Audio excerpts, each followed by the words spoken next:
Beh, la dimostrazione della serietà di tutti noi che abbiamo lavorato in silenzio, soffrendo anche, e sono numeri che dicono i veneti che vogliamo una sanità del futuro che sia assolutamente rispettosa dell'allungamento dell'età media e della qualità della vita.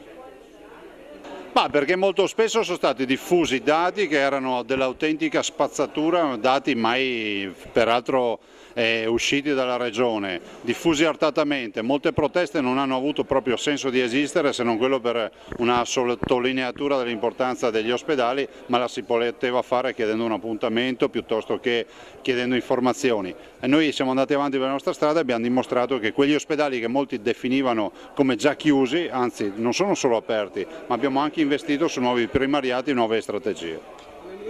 Ma guardi, le dico solo una cosa, io e la mia famiglia chiamiamo il CUP per farci le visite e ce le facciamo, le visite delle cure in Veneto, quindi penso sia già sufficiente questa risposta.